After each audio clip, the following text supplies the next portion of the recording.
Olá, amigo da Novo Tempo, já está começando o programa Lições da Bíblia dessa semana. Eu quero dar as boas-vindas a todos vocês aqui no estúdio da Novo Tempo, onde está o cenário do programa Lições da Bíblia, para que juntos a gente possa ter um momento agradável de estudo da Bíblia nessa semana especial, onde vamos estudar um tema bastante interessante, que é a primeira viagem missionária do apóstolo Paulo. Você que está ligando a sua televisão agora sabe que nesta temporada a gente procura estudar temas específicos, diferentes das temporadas anteriores. E o tema dessa temporada é Atos dos Apóstolos, um livro extraordinário, um livro que conta o início da igreja cristã, como foi, como as coisas se desenrolaram, e a gente fica feliz de saber que Deus conduziu todas as coisas até aqui. Todas as semanas nós recebemos convidados e nessa semana os dois amigos da semana passada retornam para que a gente possa continuar estudando aqui a Palavra de Deus. São dois pastores do Mato Grosso, onde trabalham no escritório regional da Igreja Adventista. Eu me refiro aqui aos pastores Regerson e Jean. Vocês são muito bem-vindos mais uma vez. Obrigado. Prazer recebê-los para podermos conversar da Bíblia. Vocês que representam aquele povo maravilhoso do Mato Grosso, aliás, é uma região muito bonita do Brasil, né? A gente esteve há pouco tempo lá com a caravana da Novo Tempo, a gente foi muito bem tratado, um povo muito amável, uma bênção mesmo de lugar aquele que vocês trabalham, viu? Vamos começar aqui o programa dessa semana com uma oração e eu convido o pastor Regerson para orar para a gente, por favor. Maravilhoso Deus, mais uma vez aqui estaremos abrindo a palavra, e queremos que o Seu Santo Espírito nos guie, nos ilumine, para que entendamos a história da igreja como nós temos estudado durante esse trimestre e que isso não fique só na época, no surgimento da igreja primitiva, mas que essas lições aprendidas nós venhamos a usar no nosso dia a dia hoje. Abençoe mais uma vez esse programa, isso pedimos em nome de Jesus. Amém. Amém. Vamos direto para a palavra do autor com o pastor Wilson Paroski. Em Atos capítulos 13 e 14, nós encontramos o relato da primeira viagem missionária do apóstolo Paulo. Depois da sua conversão, o apóstolo Paulo teve alguma experiência rápida com o evangelho em Damasco, depois em Jerusalém. Em ambos os lugares ele foi hostilizado, foi perseguido por judeus. Saiu de cena por vários anos, um período de aproximadamente 6 anos. Paulo ficou em Tarso, sua cidade natal, até que Barnabé vai ao seu encontro, traz o apóstolo Paulo para a cidade de Antioquia da Síria, de onde ambos, Paulo, Barnabé e João Marcos, saem em sua primeira viagem missionária. Por que Antioquia? No final do capítulo 11 do livro de Atos, nós ficamos sabendo que o evangelho foi muito bem aceito na cidade de Antioquia. Muitos ali se tornaram cristãos. E foi exatamente em Antioquia que os discípulos de Jesus foram pela primeira vez chamados cristãos. Atos capítulo 11, versículo 25. A igreja de Antioquia era uma igreja mista, formada tanto por judeus quanto por gentios. Gentios, repito, eram todos aqueles que não eram judeus. E foi dali, desta cidade, um mais importante centro cristão depois de Jerusalém. Se Jerusalém era o mais importante centro cristão entre os judeus, Antioquia se tornou o centro cristão no mundo gentílico, naqueles primeiros anos da igreja. Foi dali que o apóstolo Paulo saiu, então, em sua primeira viagem missionária. Naquele momento, ele ainda era quase que um auxiliar de Barnabé.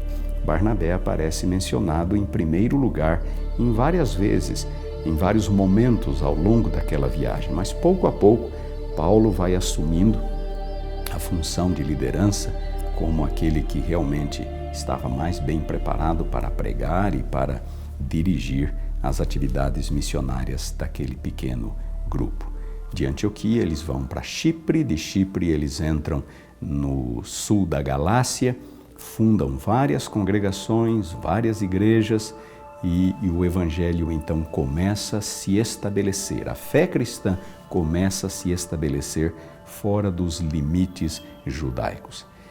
Algo que salta aos olhos durante a primeira viagem missionária de Paulo é o fato de que gentios estão aceitando o Evangelho, ao passo que judeus estão rejeitando o Evangelho. Isto viria a se tornar motivo de preocupação mais tarde, como nós vamos ver. Mas, na verdade, a graça de Deus está atuando poderosamente, tanto entre judeus quanto entre gentios. Infelizmente, o número de judeus que estavam se convertendo era menor, mas a igreja estava crescendo e à frente deste processo estava o apóstolo Paulo, a quem Deus chamara para ser o apóstolo aos gentios. Ele se colocou nas mãos de Deus e Deus o usou poderosamente em favor do Evangelho. E já com essa introdução do pastor Wilson Paroski, a gente já tem condições de começar aqui a nossa conversa nos estúdios sobre esse momento especial da Igreja Cristã, quando a igreja começa a organizar viagens missionárias. O que será que a igreja organizou essas viagens missionárias? Organizou a de Pedro, de Paulo mais de uma vez? Na sua visão, pastor Jean? Essas viagens aconteceram principalmente pelo despertamento que Deus trouxe ao coração desses missionários, né? Nós temos ali na igreja de Antioquia, que é o foco, vamos dizer assim, o início da primeira viagem de Paulo, um ajuntamento de crentes que chamam a atenção e eles vão até lá. Nós vemos isso acontecendo, né? Não somente com Pedro, se repetindo também com Paulo, e ali é o início de hoje nós existirmos como cristãos aqui no Brasil. E todo mundo, né? Porque dali a mensagem acaba sendo disseminada, né? A sua visão também sobre esse ponto, Regerson? A igreja, ela primitiva entendeu, né, que ela é uma igreja não apenas voltada para dentro, mas ela nasceu com o objetivo da missão. E agora, como eles estavam crescendo, eles viram, entenderam através da forma como Deus estava guiando a igreja, que eles precisavam expandir, pregando a outras pessoas. E é claro que agora, nesse momento, inclusive para os que não eram judeus. Claro.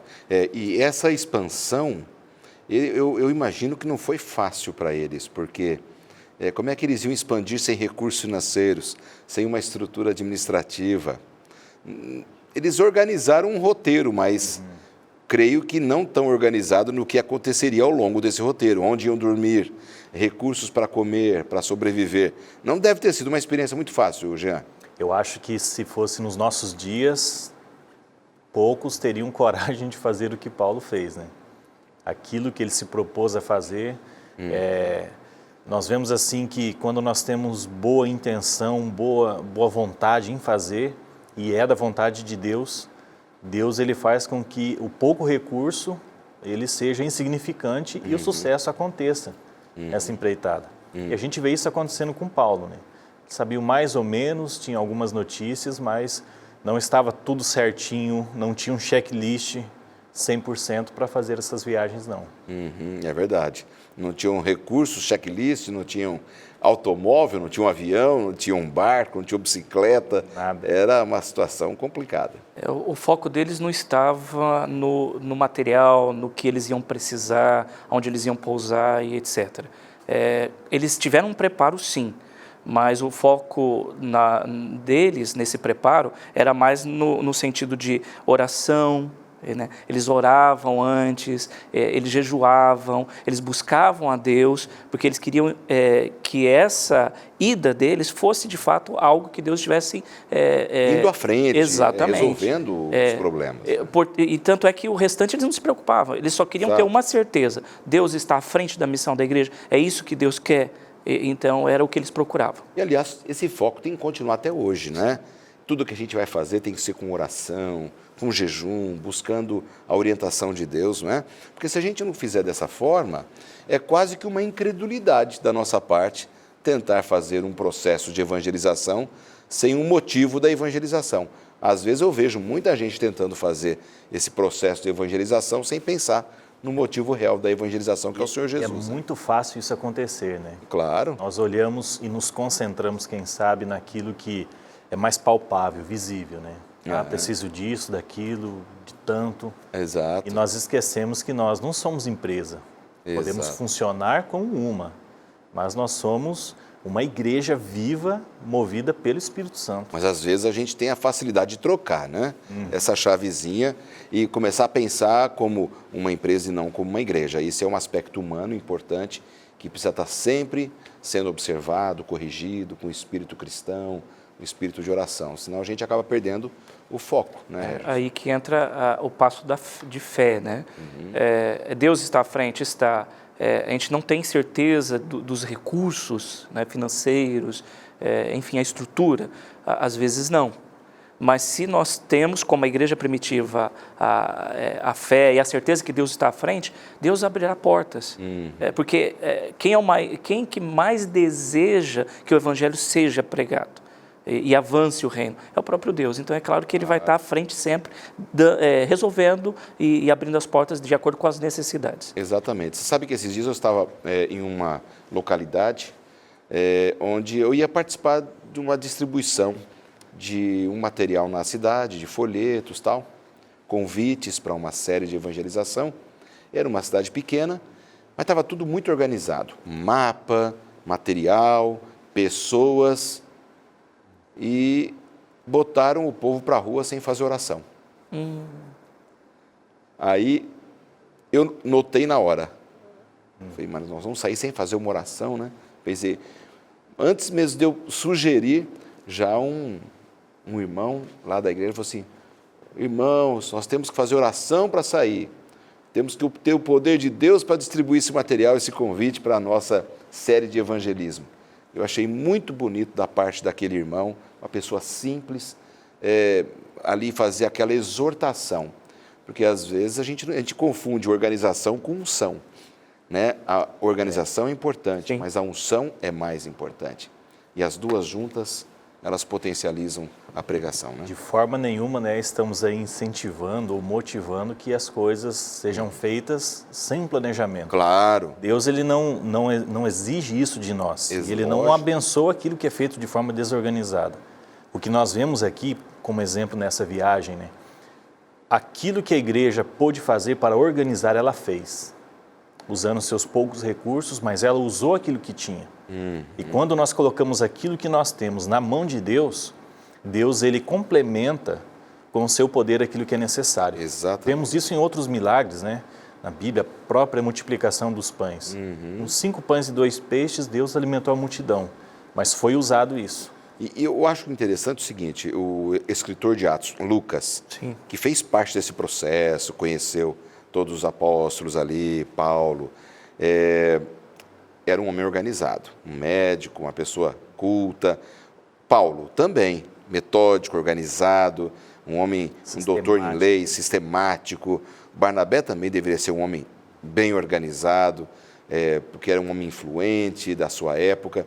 Então a gente percebe que, lógico, a estrutura, a organização tem que fazer parte de todas as atividades que a gente faz como povo de Deus, como igreja. Você, de diferentes igrejas, né? Vocês amigos que estão nos assistindo, de diferentes placas de igreja nesse momento, quando fazemos as coisas para Deus, elas precisam ser feitas de forma organizada, metódica, sistemática, mas com a unção e o poder de Deus também, né? E aí vem a primeira viagem de Paulo, né? Começa nesse contexto de muita apreensão sobre o que aconteceria. Pedro já estava viajando, mas são 2 capítulos importantes que a gente tem aqui, 13 e 14, falando basicamente dessas viagens de Paulo. Mas a partir desse capítulo 13, o escritor de Atos, ele concentra todas as informações em cima do apóstolo Paulo, que ele deixa de chamar de Saulo para Paulo. Mas havia uma estratégia nisso, né? Por que será que ele deixou de chamar de Saulo para Paulo? Saulo era um nome mais assim conhecido entre os judeus, né? Entre a língua hebraica ali. Agora, Paulo já é mais fácil, é um nome que era mais conhecido. Para os romanos. Isso, exatamente, mais para os romanos. e aí ficou mais adaptável, né, o nome para aquele momento de pregação, já queria para regiões onde o Império Romano dominava bastante, né? Paulo, né, ele era uma pessoa extremamente capacitada. Ele tinha um intelecto privilegiado, né?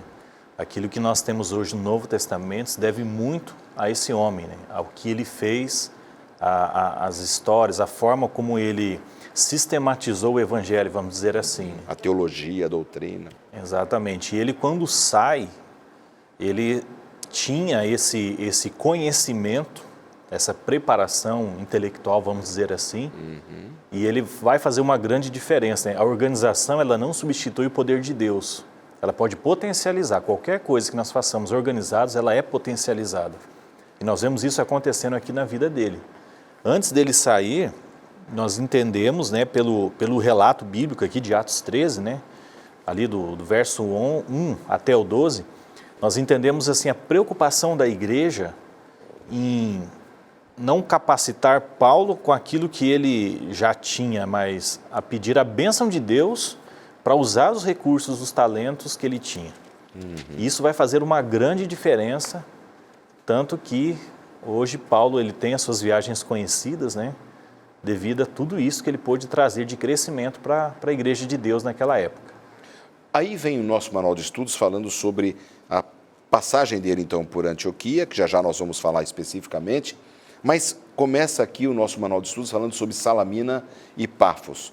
Como é que foi essa passagem de Paulo por essas duas regiões? Regerson, começar com você. Eles se organizaram, né, como a gente tem falado, e Paulo, que estava surgindo ali como líder, né, mas ainda Barnabé ainda era o líder ali da dupla, vamos dizer assim, e eles foram para Chipre, que é uma ilha próxima de Antioquia, e ali eles acabaram visitando, que era a terra natal, inclusive, de Barnabé, né? Então, aproveitaram ali o ambiente, talvez o conhecimento que Barnabé tinha em relação à região e começaram a evangelizar. Interessante que eles visitaram sinagogas, né? Sim. Foram atrás daquele povo, era já era estratégia. preparado, era estratégia. Era estratégia. Começava sempre, depois a gente olha, durante todo o livro de Atos, Paulo, a estratégia dele era primeiro nas sinagogas, aí depois... porque na cabeça dele, primeiro deveria se pregar aos judeus, afinal de contas, Jesus havia vindo dos judeus. Então, o evangelho era pregado primeiro aos judeus e depois ao restante. Perfeito, essa ligação era muito forte, né? Esse pensamento, essa cultura judaica era muito forte em Paulo também. E nós vemos aqui nessa estratégia, como o pastor Regerson disse, né, claramente do conhecido para o desconhecido. Eles vão para um lugar conhecido, onde tinham pessoas que já o conheciam. Vão na sinagoga porque a fé do judeu não era muito diferente daquilo que Cristo tinha apresentado. E eles começam com essas pessoas e dali eles vão partir depois, né, para os gentios. Tá certo. Bom, nós vamos agora para um intervalo, mas após o intervalo eu começo com você, Regerson, para você me responder o seguinte: essa estratégia do conhecido para o desconhecido deve ser usada hoje também em nossos dias, né? Se não usamos, por que não estamos usando, né? Ela dá mais resultados? Então já pensa na sua resposta, a gente volta já já, são só 2 minutos.